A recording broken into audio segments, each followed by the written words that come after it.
Hello, everyone.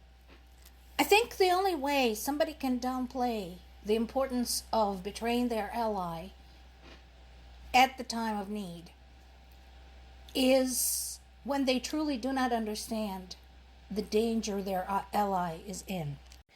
It's all the more regrettable that the Trump administration is refusing to release what has been allocated to Ukraine under the previous administration, because we already have the data on what happens.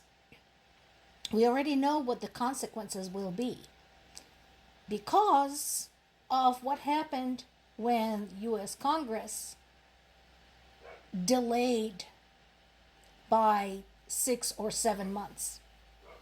We already know what happens. People die. It's as simple as that. Notice, and this is a very important point. While a lot of us basically said, you know what is the point of having the UN? What is the point of having the UN peacekeepers if they are not going to intervene in just such a case? Here we have one UN member attacking another UN member with the purpose of genocide. What could be more basic?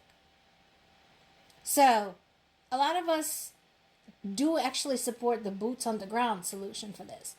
But Ukrainian government itself has not asked for that. They basically made it very clear over and over that we don't need people, we need equipment, we need ammunition. Let us have the tools with which to fight. We'll do the fighting. You don't need to risk your lives. And yet, Ukraine's allies, primarily the US, are failing to do just that. When Trump says he has other robust options for the aid to Ukraine, I question whether that is true, because as usual, there's no specifics. And also, wouldn't Ukraine know better what they need right now to fight for their survival? Just curious. I mean, once again, if you want to ascertain how bad things are there, go find out. Go there. If you don't believe that it's bad, if you're not convinced, there's a super easy way to find that out. Just go and see with your own eyes. Easy.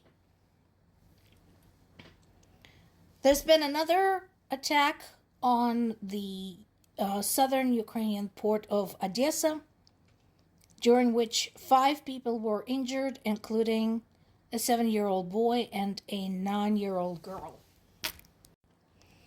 There are other operations of various sizes taking place all along the front lines.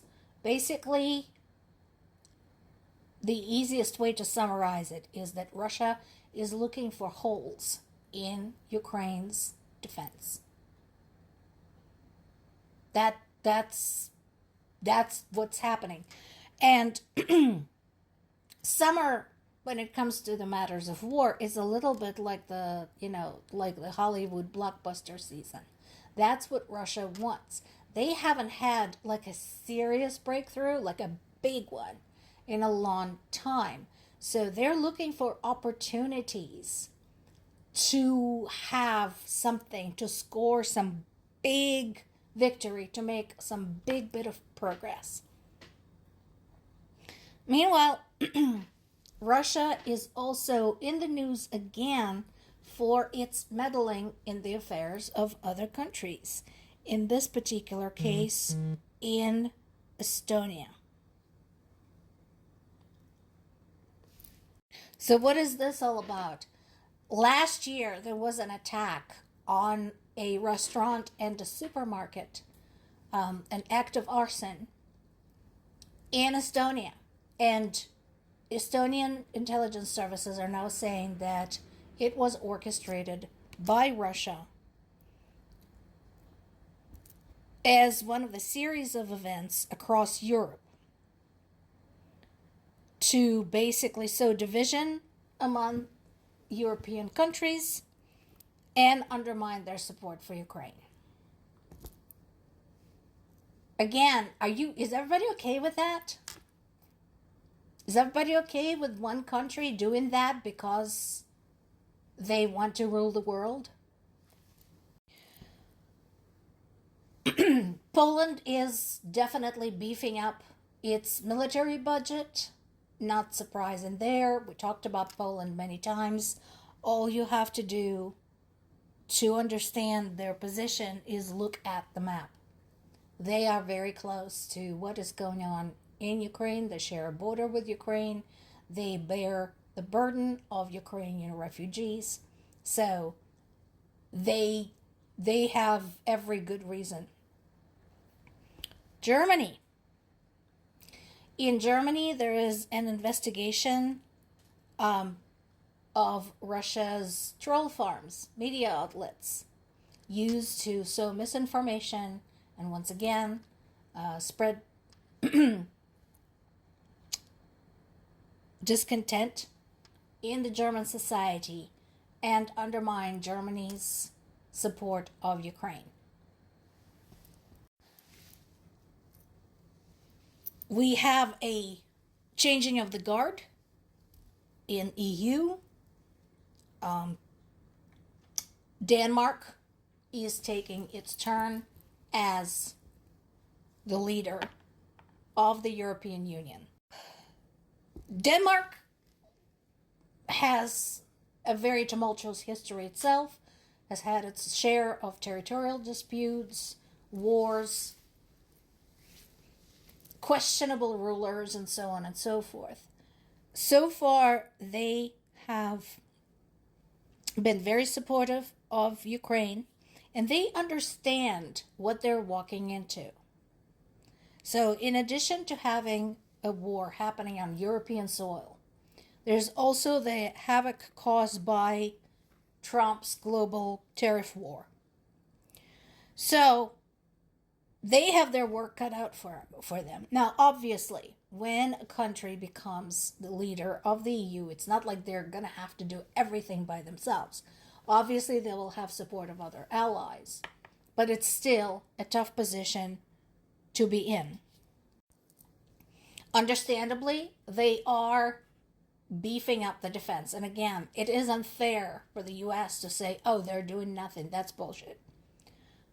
Various EU members have been expanding their military programs for like a year and a half now, to the varying degrees. In addition, some of them, like Estonia, have committed portions of their GDP specifically to aid Ukraine. And they're also working on trade deals, expanding their markets, looking for other opportunities, because again, US has become not just a shitty military ally, it's become a shitty trade partner. So they're taking their business elsewhere, which is understandable. They've just finished wrapping up a big trade deal with Ukraine, by the way. And as I mentioned before, multiple EU members plus the United Kingdom are working with Ukraine on the new military technologies. And yes, they're still doing whatever they can to manage climate change, because when all is said and done, it doesn't matter how much weapons you have, it doesn't matter how much money you have. If you don't have any place to live, you're still kind of fucked. So that is ongoing. I am very privileged to have been to some of the European countries and have witnessed their efforts firsthand. Migration policy, that is going to be a problem. And again, this is where everything is connected, everything affects everything else. The war in Ukraine has created a migrant crisis in Europe, as has the unrest of the Middle East. Everything is connected.